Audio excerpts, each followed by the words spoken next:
Welcome back. I'm Dr. Hawkins, and this is the chronic pain patient because we're going to talk about you, going to talk about me. We're going to talk about what I call the doer.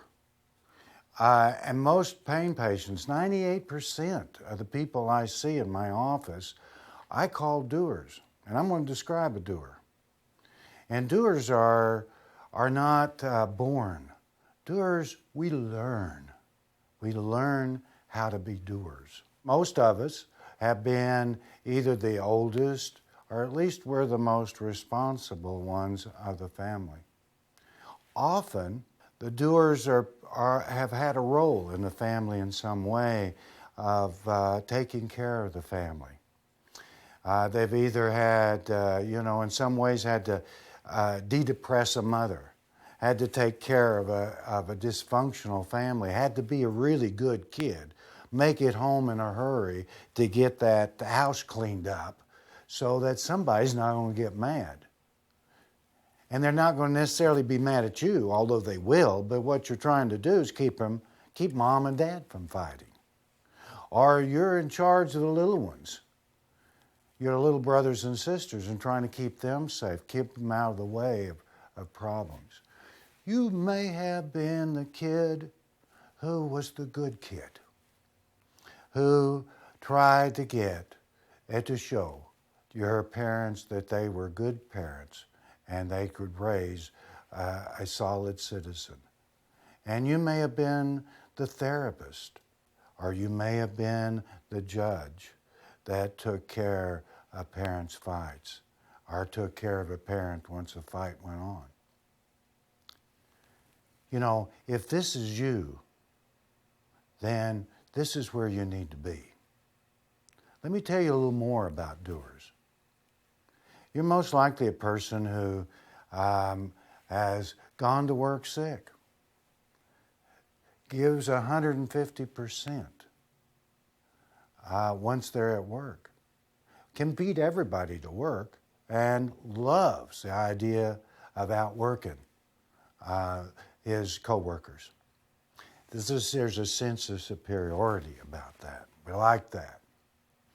And we know that if there's an obstacle there, that we are going to beat ourselves and push ourselves until we get that obstacle knocked down. And it doesn't matter, and it didn't matter how much it cost us physically and what price our body took.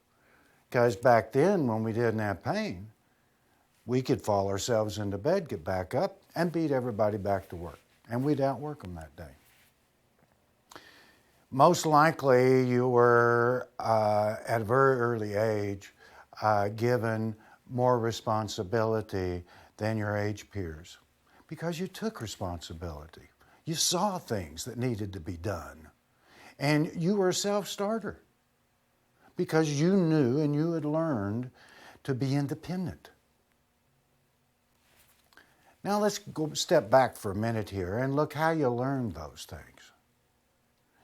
Now, I think it's kind of lemonade out of those lemons. And I love being a doer. I'm a doer. The lessons we learned comes sometimes from unpleasant things in our childhood. You know, if our parents if we're having to take care of our parents for whatever reason, they're ill, they're depressed, they're dysfunctional in some way, or they're just tired and they don't have any energy. If we're having to take care of them, then who takes care of us? If we're having to take care of them at an early age, if you're having to get home in your first grade, and often pain patients are like this, even as early as 5, they're up washing dishes, standing on a stool. But if you're having to get home and get off that bus in the first grade, make it to the house, and clean up everything before dad or mom gets home, what do you have to learn? Well, you have to learn to shut down your naturalness. You have to shut down your interests and your wish to go play, your sense of right, that you have a right to go play and enjoy yourself.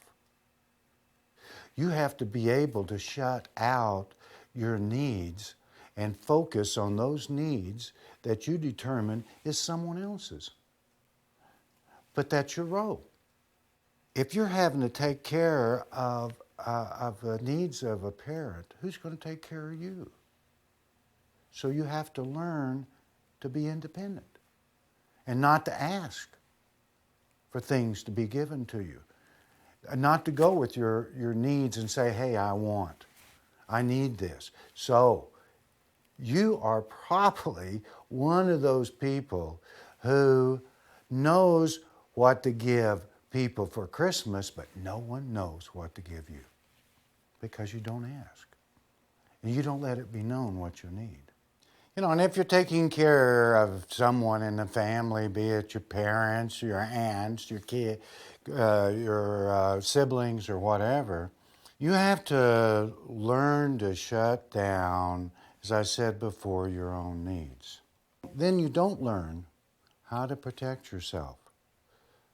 You know, when you can't say no because somebody needs you. When you can't say no because somebody's bigger, then you can't learn to protect yourself. And we doers have difficulty in protecting ourselves. If you are there to take care of someone, if you're there for a reason more than being a 6-year-old, you got some bigger reason for being there. Somebody else needs you more than just being a 6-year-old. Then you don't learn how to protect yourself. You don't learn how to say no. You don't learn that you have a right not to allow yourself to be put down. You don't learn that you have a right to defend yourself and to declare your skills. You don't learn how to be exploratory, playful, and sexual. And so we get by all these years with those. When other people are needing things, we go out and we try to provide them. That's what we've always done. We're taking care of someone else. That's who we are. That's what we become. We think.